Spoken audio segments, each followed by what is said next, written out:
sorry ass DJ.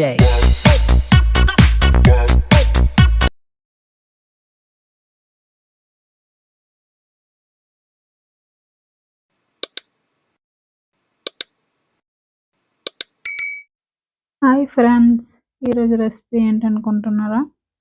Poha అటుకులతో ఎలా చేయాలో చూపిస్తాను చూడండి.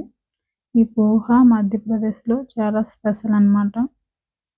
దీనికి ముందుగా ఒక ఆనియన్, క్యారెట్, ఒక మిర్చి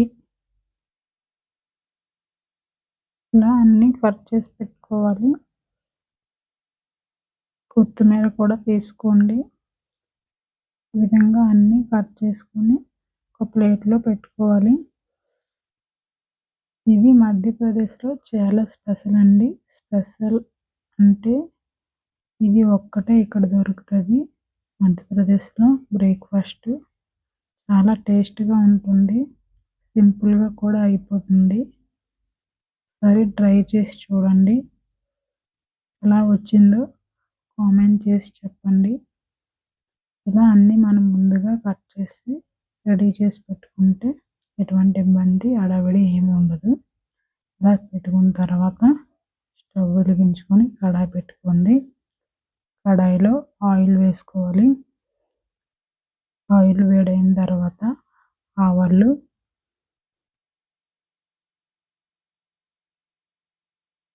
కొంచెం ఫ్రై అయిన తర్వాత కట్ చేసి పెట్టుకున్న ఆనియన్స్,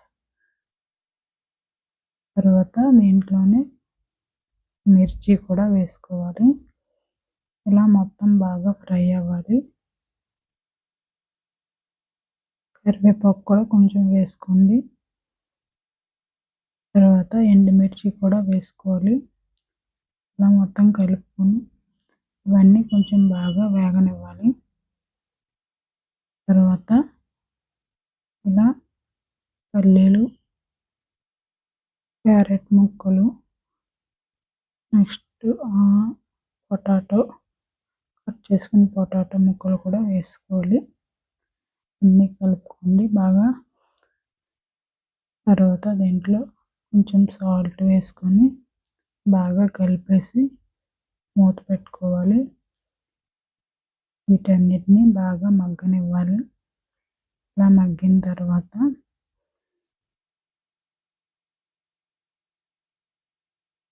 దీంట్లోనే కొంచెం పసుపు వేసుకొని మళ్ళీ మొత్తం కలుపుకోవాలి బాగా. తర్వాత నానబెట్టుకుని పక్కన పెట్టుకున్న అటుకులు కూడా వేసుకోవాలి. దీంట్లో కొంచెం సాల్ట్ వేసుకోండి. వేసుకొని ఇలా మొత్తం బాగా కలుపుకోవాలి. ఇలా కలుపుకొని ఇది చాలా టేస్ట్గా ఉంటుంది. దీంట్లో కొంచెం లాస్ట్కి గరం మసాలా వేసుకోండి. తర్వాత కొత్తిమీర వేసుకొని అన్నీ బాగా కలిపి పెట్టుకోవాలి. ఇది చాలా టేస్ట్గా ఉంటుంది. లాస్ట్లో కొంచెం నిమ్మరసం వేసుకొని తింటే చాలా బాగుంటుంది. వీడియో నచ్చితే లైక్ చేయండి, నా ఛానల్ని సబ్స్క్రైబ్ చేసుకోండి. Bye bye.